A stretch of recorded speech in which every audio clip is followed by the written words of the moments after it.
Grenoble Street Art Fest 2018 vous propose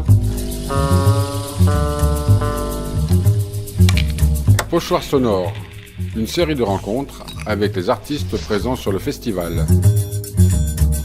Invité de ce numéro, Mademoiselle Maurice. Eh bien c'est parti, bonjour à tous. Nous sommes aujourd'hui en compagnie de Mademoiselle Maurice qui nous vient de pas très loin, géographiquement parlant parce qu'elle est de la Haute-Savoie, mais en tout cas elle bourlingue de tous les côtés de la terre. On va voir ça avec elle, on va voir pourquoi elle est sur le festival Street Art Fest 2018 et puis on va voir qui elle est. Mademoiselle Maurice, bonjour. Salut Bruno. Comment vas-tu? Bah écoute, ça va très bien, faudrait qu'il y ait un peu moins de nuages, mais ça va. Ton voyage jusqu'à Grenoble, je sais que tu connais un petit peu la région. Tu venais d'où avant? Tu viens de chez toi ou tu étais ailleurs? Eh ben alors en fait, juste avant j'étais à Marseille parce qu'en fait, même si je suis originaire d'Haute-Savoie, je vis à Marseille et j'ai mon atelier à Marseille. Donc je suis venue directement de Marseille.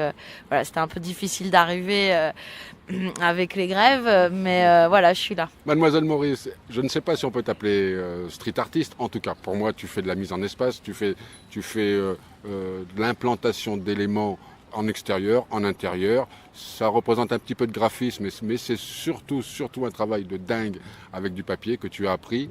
Au Japon. Et ouais, c'est ça en fait. Je travaille avec des centaines d'éléments aux couleurs de l'arc-en-ciel, soit en papier, soit en peinture, soit avec d'autres éléments recyclés, et que j'essaye d'apposer sur les murs des villes. Et oui, comme tu disais, quand voilà, on peut dire que c'est du street art. Moi, j'aime pas forcément les étiquettes. Je m'amuse à dire que j'essaye de mettre un peu de poésie dans la ville, des évocations de nature et des arcs-en-ciel. La scénographie.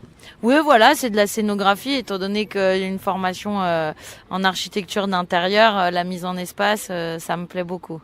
Donc cette fois-ci, tu étais à l'entrée de la ville de Fontaine, et dès qu'on passe le pont, on te voit sur le panneau de Fontaine.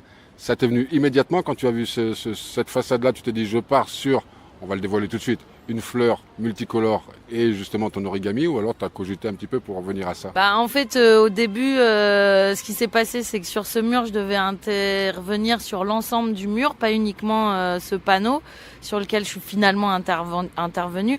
Mais en fait, il devait y avoir toute une composition avec d'autres couleurs, des arcs-en-ciel beaucoup plus présents. Et finalement, au dernier moment, on n'a pas eu l'autorisation d'investir la façade.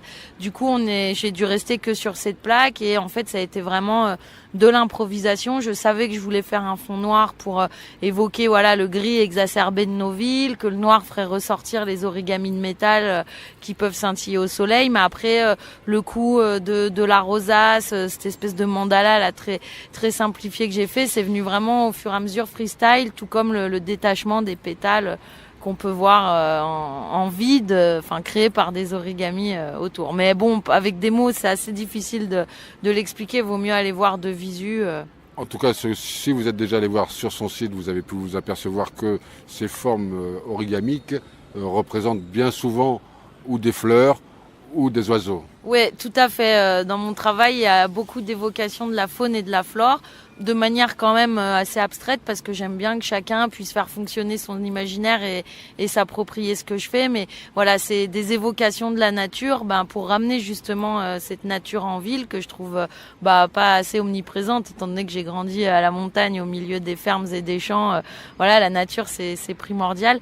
Et du coup, toujours des éléments qui rappellent, par exemple, là sur la façade à Fontaine, des oiseaux, des hirondelles, une envolée, un hymne à la liberté. Petite parenthèse, le film Avatar, les Na'vi qui disent « je te vois ». Et bien en fait, quand on voit Mademoiselle Maurice, réellement de visu, on voit vraiment son travail. Intérieurement et extérieurement, c'est incroyable. Pourquoi es-tu arrivé sur cet origami couleur métal? Et pourquoi pas plus coloré comme tu fais habituellement? En fait, jusqu'à présent, je travaillais vraiment des origamis de différentes couleurs, mais je travaillais avec du papier. Donc, à force de faire toujours ces installations de papier, c'est vrai qu'il y a beaucoup de travail en amont pour un résultat éphémère. Et puis moi, surtout, je voulais me faire plaisir, peut-être travailler un autre matériau. Et du coup, j'ai réfléchi à comment faire la même chose, mais de manière plus pérenne.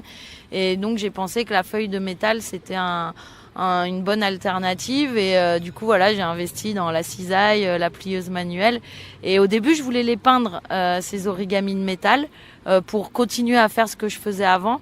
Mais quand j'ai fait les premiers origamis de métal tout seul, je me suis rendu compte que ça faisait vraiment office de bijoux de mur en fait en quelque sorte, et qu'en extérieur il se passait quelque chose d'intéressant, c'est que avec les reflets, les rayons du soleil aux différents moments de la journée, il y a vraiment un jeu de scintillement qui peut se créer. Mais ici à Fontaine, vaut mieux venir avant 13-14 heures, parce qu'après le soleil passe derrière l'immeuble. Tu as essayé peut-être l'origami avec peut-être du cuivre, peut-être avec du laiton, peut-être avec un autre matériau qui est peut-être aussi scintillant mais qui donne une autre texture et une autre couleur? Bah pas encore, là je suis restée que sur de l'acier inoxydable, mais j'aimerais peut-être bien au long terme, pourquoi pas travailler sur de l'acier qui puisse, de l'acier brut qui puisse rouiller et peut-être générer quelque chose avec des coulures de rouille au long terme. Mais après je me limite pas à ce support du papier ou de la feuille, qu'elle soit métal ou pas. Là par exemple je vais peut-être faire un projet là en Allemagne où il va s'agir de récupérer des milliers de bouteilles plastiques usagées et de les transformer en éléments d'une œuvre artistique avant de les emmener définitivement au recyclage. Donc après voilà, mon travail c'est vraiment l'accumulation et les couleurs spectrales et la mise en avant d'un savoir-faire manuel.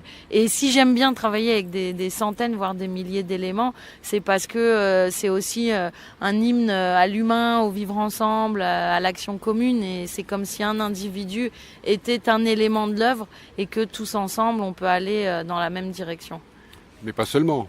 En aparté, tu me disais tout à l'heure, ou hier s'il me semble bien, que tu ne ferais pas ce genre d'installation partout, puisqu'on t'a proposé ça à Singapour, dans une galerie marchande, que tu as complètement refusé. Pourquoi? Oui, voilà, d'intervenir par exemple dans des centres commerciaux, même si j'ai pu le faire une fois ou deux. Pardon, c'était Hong Kong. Hong Kong. J'ai pu le faire une fois ou deux dans certaines conditions, mais pour moi, voilà, les centres commerciaux, ça reste des temples de la consommation et toutes les grandes marques qui sont à l'intérieur de ces grands complexes, c'est un petit peu la mort du commerce de proximité et du coup, les grandes marques, les grandes chaînes ont le monopole et je trouve ça pas juste et je pense que moi j'évite de contribuer à tout ça sur des produits made in Bangladesh, made in China, où des gens vont travailler dans des conditions pas très correctes et en plus des produits qui sont fabriqués en abîmant la planète. Enfin bon, après chacun fait comme il veut, mais on a tous un petit rôle à jouer là-dedans et sans être extrémiste non plus. C'est bien de réfléchir à où va notre argent et surtout que même si le peuple, souvent, on se sent peut-être démuni et impuissant, mine de rien, on est très nombreux, on est plus nombreux que tous les politiciens qui nous dirigent et c'est aussi à nous de nous interroger sur où est-ce qu'on va mettre chacun de nos euros gagnés. Voilà. Et justement, chacun de tes euros gagnés ne se rentre pas tous dans ta poche, puisque, on va le dire, même si c'est un acte philanthropique qui n'a pas à être connu par tous, mais en tout cas, tu partages. Bah oui, j'aime bien partager. En fait, quand j'ai commencé à faire que ça, mon entre guillemets métier, je sais pas comment l'appeler, mais d'artiste. Tu vis de ça en ce moment? Oui, ça depuis 5-6 ans, je vis uniquement entre guillemets une fois de mon art. Mais du coup, j'ai plus ce temps pour m'investir comme avant dans des associations humanitaires ou environnementales. Donc au lieu de donner du temps, sur chaque euro que je gagne, je reverse entre 5 à 20% à des associations qui prônent des projets environnementaux, socioculturels ou du genre. Alors comme je vous le disais en introduction, Mademoiselle Maurice, non seulement elle a un côté philanthropique, mais en plus baroudeuse, elle a fait les 5 continents, on peut dire ça comme ça, l'Australie, l'Asie, les États-Unis, l'Europe, l'Afrique peut-être? Alors l'Afrique, pas encore, mais je rêverais d'aller faire des installations, que ce soit au Bénin, en Éthiopie, au Mozambique, à Madagascar. Je rêverais parce que depuis toute petite, je suis attirée par beaucoup de pays de l'Afrique noire et ouais, je rêverais d'y aller, mais j'étais un peu traumatisée la fois où, par exemple, j'étais allée voyager au Vietnam et c'est vrai que nous en France, on a tendance à oublier que généralement, on peut se payer un billet d'avion et en fait, dans beaucoup de pays, le coût d'un billet d'avion, c'est plus d'une année de travail. voire bien plus que ça. Et en fait, j'ai pas envie d'aller dans des pays qui ont un niveau de vie vraiment différent d'une autre, et pour être là en mode touriste avec mon appareil photo à photographier la misère, ça m'intéresse pas. Je préfère y aller pour mener des actions et apporter quelque chose, comme l'année dernière j'étais à Bogota, ou même l'année d'avant au Brésil, où là vraiment j'y avais été pour faire des projets qui soient avec les enfants sur place, avec les habitants d'un quartier, pour égayer des endroits où la violence règne, et où c'est important de mettre un peu d'art pour amener autre chose que des histoires de trafic, de magouilles et tout ça qui font du mal à beaucoup de gens, quoi. C'est vrai que tu apportes beaucoup de tendresse, de la poésie, de la légèreté. Non, mais tu ris, mais c'est vrai ce que je dis. Et d'ailleurs, tu en apportes, tu vas rentrer chez toi et tu as un projet là, avec des personnes qui sont en situation difficile, des incarcérés. Ouais, exactement. Là, après Grenoble, je vais donc dans ma Haute-Savoie natale, et on va mener un projet avec la maison d'arrêt de Bonneville, où je vais partir avec un groupe de détenus en haute montagne, où on va mener un projet. On va faire une installation. On aimerait bien sur le glacier si on y arrive, mais en tout cas voilà, là, les détenus de la maison d'arrêt, hommes et femmes, depuis plusieurs semaines font de manière passionnée des origamis. Voilà, j'espère que ça leur plaît, parce qu'aussi c'est ça. Quand on est emprisonné, on paye sa peine et on doit pas ressortir de tôle plus cassé qu'on y est rentré, au contraire. Donc c'est... C'est avec des femmes, avec des hommes, avec les deux? Alors en fait, le projet touche à la fois les détenus hommes et femmes. Par contre, le groupe avec lequel on va partir, c'est un groupe de détenus hommes. Donc les Japonais, qu'en ont-ils pensé de ton travail, les rois de l'origami? Les Japonais, je sais pas tant que ça, parce que le seul projet que j'ai mené au Japon, c'était avec un projet avec le créateur Issey Miyake. Après, le truc, c'est que moi, le Japon, ça a vraiment été l'origine de mon travail, parce que c'est au Japon que j'ai découvert l'origami. Et avant de partir vivre une année au Japon avec mon sac à dos, je me cherchais vraiment en tant qu'artiste. Et je me trouvais pas, j'avais essayé différentes choses, peinture, photo, etc. Et en fait, ce qui s'est passé, c'est que j'étais au Japon le 11 mars 2011, quand il y a eu le tremblement de terre suivi du tsunami et de l'explosion de la centrale nucléaire de Fukushima. Et je voulais vraiment dire mon nom, N-O-N, au nucléaire, parce que ça m'a fait très très peur, cette histoire-là. Et donc je me suis inspirée de tout un tas de légendes et d'histoires, et ça a été la base de mon travail, cette base-là finalement que j'ai pas choisie, mais qui s'est imposée à moi, et une histoire qui s'est écrite un peu toute seule. Alors cette histoire qui s'est écrite toute seule, tu l'écris à plusieurs mains ou tu l'écris toute seule, toi, ton histoire d'artiste?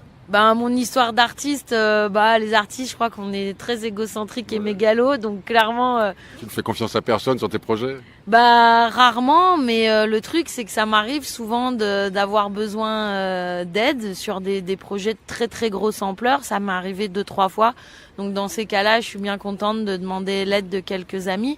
Et puis surtout, il y a plusieurs projets aussi que j'ai menés de manière participative, où il s'agissait d'aller rencontrer le public, de aussi expliquer pourquoi je fais ce que je fais, et puis aussi de montrer que si on a des choses à dire, ou même de la colère à exprimer, de la tristesse, ou même de la joie, on peut se servir de ses mains pour le faire. Et puis voilà, du coup, même des projets participatifs, ça permet d'initier les gens, et puis c'est comme un dialogue aussi, de créer de l'art. Enfin, tu me parlais tout à l'heure de tendresse, alors merci, ça me touche beaucoup, mais j'essaye le verre, on le voit à moitié vide, à moitié plein, mais moi j'ai envie de le voir à moitié plein, parce que je vais dire, tant qu'à faire, on est en vie, donc autant donner du positif, et surtout en éteignant nos télévisions et ces chaînes d'information TV en non-stop, qui font qu'à la fin de la journée, si on les regarde, on a envie de se tirer une balle dans la tête, tellement c'est déprimant, parce que oui, il y a des choses violentes, mais ça a toujours existé. Je pense pas que le monde soit plus violent qu'avant, il est juste différent, mais on oublie de parler de toutes les actions positives et fédératrices qui existent un peu partout. Mais c'est sûr qu'à l'heure actuelle, on est très individualiste et dans une course au profit. Mais bon, il y a un proverbe indien, ou je sais plus, qui dit: quand l'homme aura tué tous les poissons des mers, quand l'homme aura pollué l'air qu'on respire et abattu tous les arbres qui nous nourrissent et souillé toutes les terres qui nous nourrissent également, à ce moment-là, l'homme seulement comprendra que l'argent ne se mange pas. Mais j'espère que ce ne sera pas trop tard à ce moment-là. Eh ben, peut-être que ce sera trop tard, mais bon, dans ce cas-là, l'être humain, est-ce qu'on aura mérité mieux? Peut-être pas, hein. C'est aussi à nous de réagir, faut pas attendre qu'on nous l'impose, hein. Avant-dernière question, si tu avais un conseil à donner aux jeunes filles ou aux jeunes mecs qui voudraient se lancer dans le genre que tu as lancé, en tout cas sur la scénographie, sur toute cette disposition dans l'espace, qu'est-ce que tu pourrais leur dire? Facile, pas facile, long, pas long? Mais non, c'est pas facile du tout et c'est super long, mais que ce soit un message qui s'adresse aux personnes qui veulent faire la même chose ou à n'importe qui, qu'à n'importe quel projet, le truc c'est qu'il faut y croire, faut écouter son instinct et surtout faut mettre les mains dans la terre, faut y aller, faut pas s'arrêter, il faut bosser, il faut charbonner. Mais voilà, renseignez-vous de partout, on peut trouver la motivation pour mener des projets. Alors pour vous faire voir que tout est possible, Mademoiselle Maurice, où peut-on voir ton travail? Où on peut voir mon travail actuellement à Fontaine. Et après, si vous êtes connecté, j'ai mon site internet, l'Instagram, le Facebook, Mademoiselle Maurice. Voilà. Et je sais que mes messages sont peut-être hyper positifs et naïfs et j'aimerais pouvoir un peu transmettre de cette énergie-là. Mais après, voilà, de toute façon... On peut voir la vie en rose, mais il y a toujours de la beauté. Si on regarde là autour de nous, les nuages, la lumière qui y passe, il y a du beau dans la vie. On peut voir le moche ou le beau, mais moi j'ai décidé de voir le beau, sinon je me foutrais en l'air. Rigoler après cette phrase choc et suicidaire. Alors on va rire de toute cette belle vie qui nous entoure et où on ne prend pas soin d'ouvrir les yeux pour savoir ce qui se passe. À très bientôt j'espère et puis très long et bon voyage à toi. Et merci beaucoup à toi aussi, plein de bonheur et plein d'amour. Bye bye. Bye.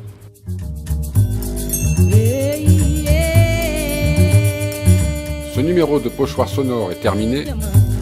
Réalisation Bruno Ravinsky pour Space Junk Art Centers.